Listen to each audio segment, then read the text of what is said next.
A participação do Brasil na Segunda Guerra Mundial é assunto de debates até hoje. A falta de informações leva a muitos julgamentos precipitados. O professor Denison de Oliveira, da Universidade Federal do Paraná, faz uma pesquisa que lança luz sobre esse período histórico. No decorrer da pesquisa que gerou esses dois livros, Os Soldados Brasileiros de Hitler e Os Soldados Alemães de Vargas, eu dediquei muita atenção e muito tempo ao estudo das relações entre Brasil e Alemanha nos anos 30, em especial no decorrer da era Vargas. E o que a gente percebe é que as relações entre Brasil e Alemanha eram muito próximas, muito amigáveis, muito amistosas e tendiam a se tornar cada vez mais íntimas. O que unia o governo de Vargas e o governo de Adolf Hitler era o combate ao comunismo. O anticomunismo visceral dos regimes de extrema-direita, como eram o de Adolf Hitler e o de Getúlio Vargas, era um fator de aproximação entre esses governos.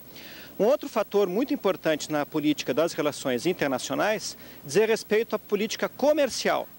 A Alemanha criou um sistema de trocas de mercadorias nos quais não havia dinheiro, não havia moeda forte, moeda conversível envolvida.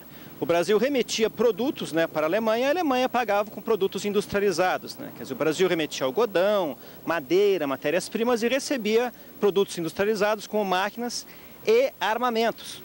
Uma das grandes demandas do exército brasileiro nesses anos 30 era se reequipar, modernizar o seu armamento, e foi firmado um acordo de troca de mercadorias com a Alemanha nazista que previa então a remessa de peças de artilharia como essa que nós estamos vendo aqui para equipar o exército brasileiro em troca de produtos primários, alimentos e matérias-primas que eram enviadas para a Alemanha para garantir a continuidade do esforço de rearmamento que a própria Alemanha nazista estava fazendo como parte dos preparativos para a Segunda Guerra Mundial. Um acordo que incomodava os norte-americanos. Os Estados Unidos também viam com crescente temor e desaprovação os acordos comerciais mantidos entre o Brasil e a Alemanha, porque ali nenhum dos dois países estava usando moeda forte, moeda conversível, moeda reconhecida internacionalmente como era o dólar. O Brasil, que tinha decretado uma moratória da sua dívida externa em 1938, estava tecnicamente quebrado, falido. Não tinha reservas de moeda estrangeira que pudesse usar para pagar por importações americanas. O resultado é que a participação da indústria alemã nas exportações para o Brasil e na balança comercial brasileira só crescia e só aumentava. Entre a tomada do poder pelos nazistas em 1933 e o início da Segunda Guerra Mundial em 1939, o Brasil passa de 10º para 6º parceiro comercial da Alemanha nazista e continuava aumentando sua participação. A reação dos Estados Unidos veio pela via comercial. Para reagir a esse estado de coisas, os norte-americanos entraram no circuito, oferecendo também armas e munições, não só para conseguir contratos de vendas, mas também para poder exercer influência sobre o exército brasileiro. A principal preocupação dos norte-americanos era um aumento da influência nazista sobre o governo Vargas, que levasse inclusive a um distanciamento, se não a um rompimento das relações entre o Brasil e os Estados Unidos. Desta forma, já a partir de 1941, os americanos começam a assinar com acordos vantajosos de vendas de armas para o Brasil que pudessem ser pagos de maneira suave, em longas prestações, com juros baixos e a preços subsidiados. Dessa forma, tem início então uma primeira aproximação entre o Brasil e os Estados Unidos, consubstanciada então nas vendas de armas, inclusive tanques leves, como esse exemplar que nós vemos aqui, desse carro de combate norte-americano, um dos muitos que foi enviado ao Brasil antes mesmo da declaração de guerra do Brasil à Alemanha em agosto de 1942. A ofensiva comercial norte-americana permitiu ao governo Vargas adotar uma política pendular. Era uma época muito favorável para a diplomacia brasileira, porque na ausência de um único poder dominante em nível global, como hoje a gente assiste, havia a possibilidade do Brasil transacionar então com a Alemanha nazista, com a Itália fascista, com os norte-americanos e assim sucessivamente. Havia, porém, uma ameaça sobre o território brasileiro. A obsessão norte-americana naquela época, como ainda hoje, era com a sua segurança. E no caso, o grande receio dos norte-americanos é que o Nordeste brasileiro, a porção geográfica do país mais próxima da África do Norte, viesse a ser ocupada pela Alemanha nazista. O Nordeste brasileiro tem uma importância geopolítica muito grande. Desde a época das invasões holandesas, no século XVII, é uma região da mais alta importância tática e estratégica.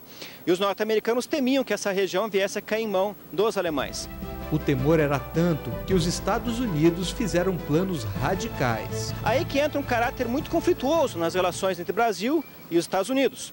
De um lado, o comando brasileiro vendo com simpatia, vendo com apoio, o projeto de reequipar com armas norte-americanas o exército brasileiro para a defesa nacional. E de outro lado, o Estado-Maior do Exército americano defendendo uma ocupação preventiva do Nordeste brasileiro com tropas norte-americanas. Isso deu margem a um enorme debate em Washington, com o presidente Roosevelt, naquela época presidente dos Estados Unidos, defendendo a primeira opção, melhor armar os brasileiros para que eles defendam o Nordeste, ao passo que os seus militares, sem confiar muito no exército brasileiro, diziam que não. É o exército norte-americano que tem que ocupar o Nordeste brasileiro antes que os nazistas o façam. E para isso, já em 1940, o Estado-Maior do Exército norte-americano desenvolveu o plano estratégico de ocupação do Nordeste brasileiro, chamado Rainbow, né, o plano Arco-Íris, que visava justamente o envio de 60 mil militares do Exército norte-americano para ocupar os pontos estratégicos mais importantes do Nordeste brasileiro. O plano nunca foi posto em prática porque em algum momento de 1941 chegou-se a um acordo para fornecer armas para o Exército brasileiro para que ele próprio providenciasse a defesa do Nordeste. Neste cenário, aparece a virtude de negociador de Getúlio Vargas.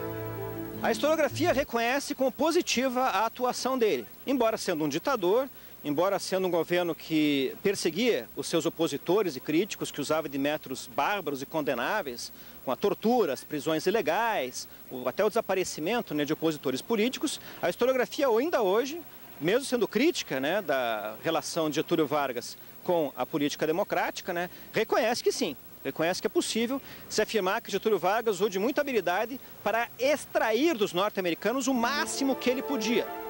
Foi pressionado pelos acontecimentos que o Brasil se envolveu na guerra.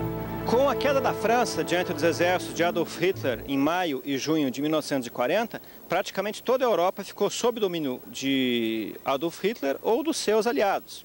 A grande preocupação dos norte-americanos era manter a Grã-Bretanha na luta, fornecendo o máximo possível de armas, munições e aeronaves para os exércitos e marinha britânicos que estavam lutando contra o Terceiro Reich de Adolf Hitler.